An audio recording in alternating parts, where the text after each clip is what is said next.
What happens when you realize you've been giving everything to the wrong people?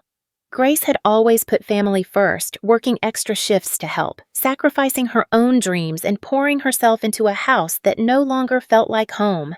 But when her mother and brother turned their backs on her, she had to ask, was she just a tool to be used? Stay tuned to see how Grace takes control of her life, and don't forget to subscribe for more powerful stories of self-discovery and resilience. Sometimes I wonder if everything would have been different if my dad hadn't died that spring morning. I was only 6, but the memory is still vivid, as if it happened yesterday.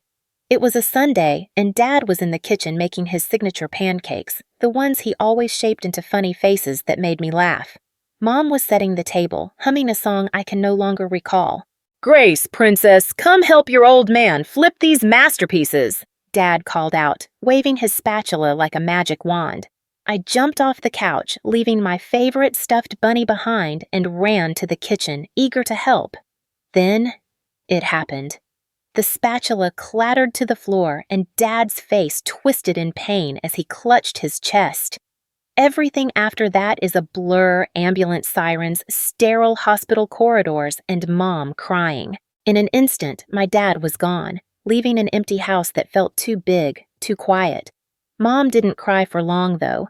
She met Michael at a support group for widowed parents. He seemed nice enough tall, with kind eyes and a gentle smile that reminded me a little of Dad. Within a year, they were married, and he moved into our home. I was still trying to adjust to having a new father figure when Mom dropped another bombshell. She was pregnant. Her face glowed with excitement as she told me I was going to be a big sister. I was 8 when Kevin was born, and that's when everything changed. Mom quit her job as an elementary school teacher. "Kevin needs me," she'd say when anyone questioned her decision. These early years are crucial for a child's development. I wanted to ask her about my early years, whether they hadn't been crucial too, but the words never left my mouth. Instead, I watched as Mom's world slowly shrank until it revolved entirely around Kevin. She'd forget to pack my lunch for school and then act surprised when I mentioned I was hungry at dinner. "Oh, I'm sorry, sweetie," she'd say, already turning her attention back to Kevin. "I was so busy with Kevin's doctor's appointment today." It wasn't just once or twice. It became our new normal. Michael noticed, too. I'd catch him glancing at Mom with a worried frown as she fussed over Kevin, ignoring me completely at the dinner table. One evening, as I sat alone doing my homework, he sat beside me. "You know, Grace," he said quietly as he helped me with my math problems. "Sometimes people get so caught up in one thing that they forget to notice what else they might be missing." As Kevin grew older, the tension in our house became impossible to ignore. Michael tried talking to Mom countless times about her obsession with Kevin, but it always ended the same way, with Mom getting defensive and angry. I remember one particular evening when Michael brought it up during dinner. Kevin was about 5, pushing his food around his plate while Mom hovered over him, urging him to eat just one more bite. "Sarah," Michael said, putting down his fork, "we need to talk about this. You can't keep hovering over him like this. He needs to learn to do things on his own." Mom's face immediately hardened. "What are you trying to say? That I'm a bad mother?" "That's not what I meant, and you know it," Michael replied, keeping his voice calm. "But you've got 2 kids here, not 1, and a husband too, by the way." I pretended to be very interested in my mashed potatoes, but I was hanging on every word. "Kevin needs me," Mom snapped. "He's still so young." "I was young too," I muttered under my breath, but nobody seemed to hear me. The situation came to a head when Michael suggested enrolling Kevin in Little League Baseball. I was sitting on the stairs, supposedly doing my homework, when I heard them arguing in the kitchen. "Absolutely not!" Mom's voice was shrill. "Do you know how dangerous baseball can be? He could get hit by the ball or twist his ankle or... For God's sake, Sarah, he needs to experience life. You can't protect him from everything." But Mom wouldn't budge. Instead, she enrolled Kevin in art classes at the community center.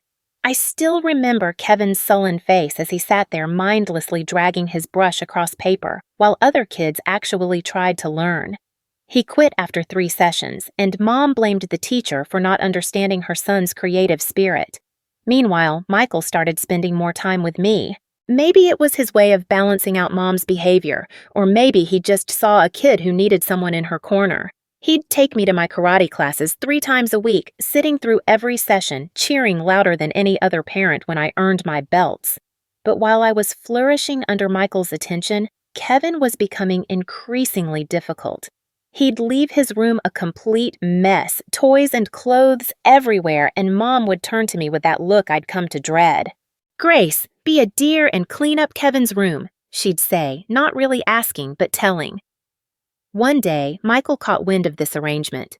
"She's not his maid, Sarah," he protested. "He needs to learn to clean up after himself." That's when Mom burst into tears, pulling out her ultimate weapon.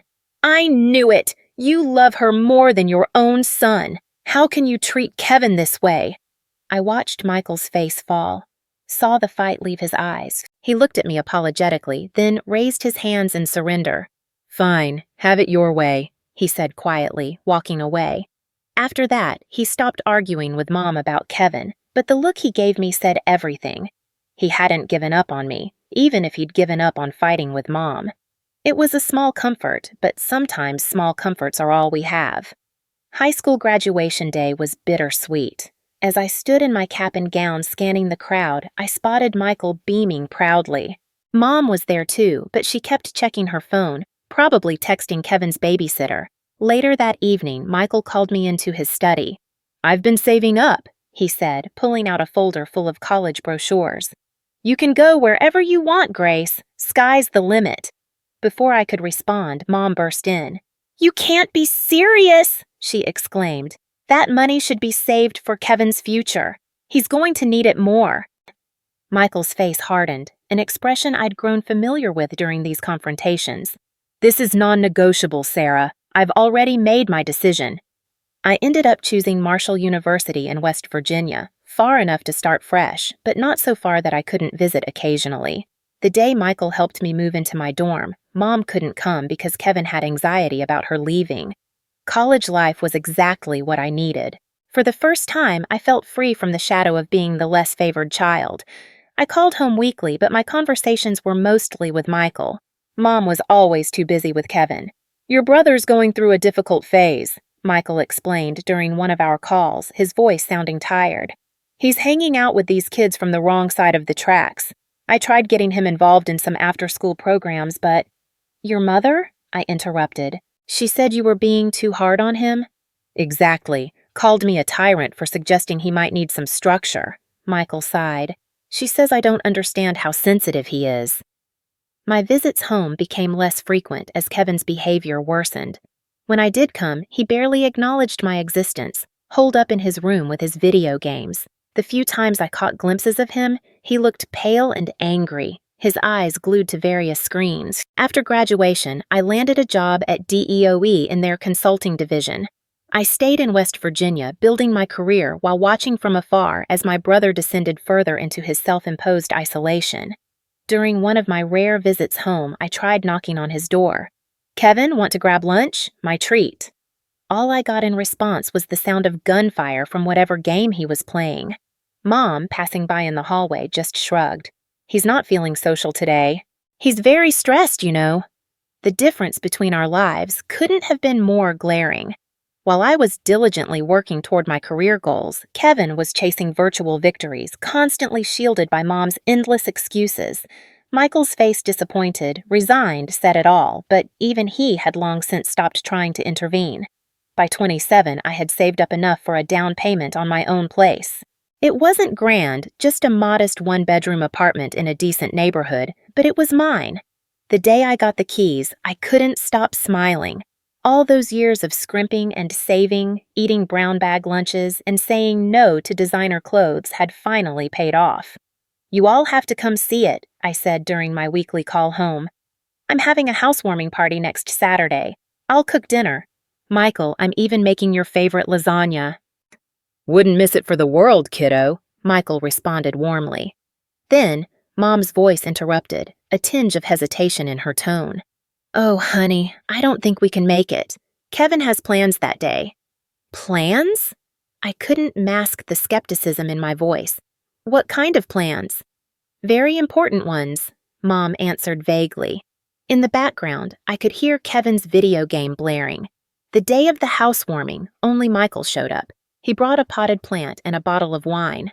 "Your mother sends her love," he said, but we both knew that was a lie. Over dinner, Michael filled me in on the real story at home. Kevin, now 20, had completely dismissed college and spent his days gaming or hanging out with his friends. Michael had tried to help, offering him a position at his construction company as a starting point. "You know," Michael said, twirling pasta on his fork, "everyone needs to start somewhere, but Sarah—" He shook his head. "Sarah said it would be beneath him. Can you believe that?" "Yeah," I muttered. "Kevin's too smart for manual labor, but not smart enough to stop mooching off you." Michael's sad smile spoke volumes. "I keep trying, Grace. God knows I keep trying." That was the last real conversation we had. 2 years later, everything changed with one phone call. Michael had collapsed at work, a massive heart attack just like Dad. By the time I reached the hospital, he was gone. The funeral felt surreal. Mom put on an extravagant show, sobbing theatrically and telling anyone who would listen what a wonderful husband Michael had been. "We were so happy," she wailed. "How will we manage without him?" I watched her performance, feeling a mix of disgust and pity. Her tears weren't for Michael, they were for herself. I could almost hear the gears turning behind her grief-stricken facade. Michael had been the sole breadwinner. Without him, how would she keep Kevin in the lifestyle he'd grown accustomed to? Kevin didn't even bother to wear a proper suit to the funeral. He showed up in wrinkled khakis and a polo shirt that looked like it had seen better days. Throughout the service, he spent most of his time staring at his phone while Mom made excuses for him. He's processing his grief in his own way. Standing at Michael's grave, I couldn't help but feel the sting of history repeating itself. Another father figure gone, another heart attack, another funeral. But this time, I was old enough to see things clearly. Mom's tears weren't for a lost husband. They were for the lost income, the loss of the handouts she had relied on. A year after Michael's death, I had mostly lost touch with Mom and Kevin. What little I knew came from Aunt Linda's occasional calls. "They're getting by on Michael's savings," she told me. "Your mom sold his Chevrolet last month. The tools from his workshop went before that." I tried not to care. I really did. But when Mom's number flashed on my phone one Tuesday evening, my heart still skipped a beat. "Grace," her voice sounded smaller than I remembered. "I need you to come home, please." Something in her tone made me book a flight for the next day. When I pulled up to our old house, I barely recognized the place. The once pristine lawn Michael had meticulously maintained was overgrown with weeds. Paint peeled from the window frames, and one of the shutters hung crooked. But the house wasn't the only thing that had aged poorly. Mom opened the door, and I had to suppress a gasp. The vibrant woman I remembered had been replaced by someone who looked 20 years older than her actual age. Deep wrinkles lined her face, and her hair, which she'd always kept perfectly colored and styled, showed stark gray roots. "Come in," she said, leading me into the living room. The house smelled musty, and dishes were piled in the sink. A thin layer of dust covered everything. This, from the woman who used to make me rewash plates if she spotted a single water spot. "Mom, what's going on?" I asked, settling onto the couch. A spring dug into my thigh, another thing Michael would have fixed immediately. She broke down almost immediately. "We're running out of money, Grace. My pension barely covers the utilities, and the savings—" She twisted her hands in her lap. "They're almost gone." "What about Kevin? Is he helping with expenses?" Mom's face did this complicated dance between embarrassment and defensiveness. "He's looking for work. It's not his fault, these employers. They just don't understand him. The last place wanted him to start at 8:00 a.m. You know Kevin's not a morning person, and the one before that expected him to do manual labor. With his intelligence—" I felt my jaw tightening. "Mom," I said flatly, "at his age and with no experience, he can't exactly be picky about—" "You don't understand," she cut me off, her voice rising to that familiar pitch that always preceded a Kevin defense. Then abruptly, her tone changed. "Grace, we need your help. We won't survive without it. I hate to ask, but you're doing so well in your career." I knew what was coming. Part of me wanted to refuse, to remind her of all the times she chose Kevin over me, but looking at her worn face, the trembling hands, the desperate eyes, I couldn't. "How much do you need?" When she said 15 tons per month, I nearly choked. That was a significant chunk of my salary, but I found myself nodding anyway. "Where's Kevin now?" I asked as I prepared to leave, already regretting my decision. "Oh, he's at a job interview." Mom brightened slightly. "A very promising position with a tech company." Through the window, I could see Kevin's bedroom light on and the familiar flicker of his computer screen. Some things never changed.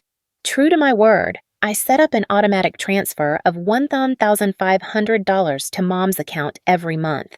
Each time I saw that deduction from my bank balance, I told myself it was the right thing to do, even if it meant postponing my own plans for a bigger apartment or a new car. I started visiting more frequently, though each visit felt like walking into a time capsule. Kevin was always there, either glued to his computer screen or sprawled on the couch with a beer in hand. "How's the job search going?" I'd ask. "Mind your own business," he'd snap, or sometimes just grunt and turn up the volume on his game. During the holidays, I couldn't stand seeing the living room in such disrepair. The wallpaper was peeling, and there was a water stain on the ceiling that would have driven Michael crazy, so I spent my Christmas bonus hiring contractors to fix it up. When Mom sprained her ankle in February, I called to check on her. "Oh, it's not so bad," she said, though I could hear the pain in her voice. "Is Kevin helping you?" "He's busy with some online interviews." I hired a home health aide the next day. The money I'd been saving for a vacation went to cover her wages for the next 3 weeks. Then came the day I walked into the house and found a stranger sprawled across our sofa. She looked like she'd stepped out of a reality TV show, fake nails that could double as weapons, heavy makeup, and clothes that left little to the imagination. She was scrolling through her phone, surrounded by empty chip bags and soda cans. "Who are you?" I asked, though I had a sinking feeling I knew the answer. "Aite." Kevin emerged from his room. "This is Brittany," he announced. "My fiancée. She lives here now." Brittany didn't even look up from her phone, just popped her gum loudly. I watched in disbelief as she reached into the grocery bag I just brought and helped herself to the premium cookies I'd bought for Mom. "Nice to meet you too," I muttered under my breath. Later that evening, I called Mom to get her take on the situation. "Oh, Grace," she sounded more animated than I'd heard her in months. "Isn't it wonderful? Kevin's finally settling down. Brittany's been such a good influence on him. He hasn't gone out drinking with those awful friends in weeks." "That's because she's drinking all my imported beer at home," I thought, remembering the empty bottles I'd spotted in the recycling bin, but I held my tongue. "And he's talking about getting a job," Mom continued excitedly. "Brittany's cousin knows someone at a tech startup. Kevin says it could be his big break." I made non-committal noises while thinking about the dozens of big breaks Kevin had mentioned over the years, but Mom was so happy, living in her bubble of perpetual hope, that I didn't have the heart to burst it. My next visit home started like any other. I juggled grocery bags as I pushed open the front door, only to stop dead in my tracks. The house looked like a tornado had torn through it, dirty dishes piled high in the sink, takeout containers scattered across every surface, and clothes strewn about the living room floor. Brittany lay sprawled on the couch, perfectly manicured nails tapping away at her phone screen. She didn't even look up as I set down the groceries. "You know," I said, my voice sharp, "you live here, rent-free, eating food that I pay for. The least you could do is wash a dish or two." She looked up slowly, a smirk playing across her heavily glossed lips. "Who do you think you are to come in here giving orders? This isn't your house."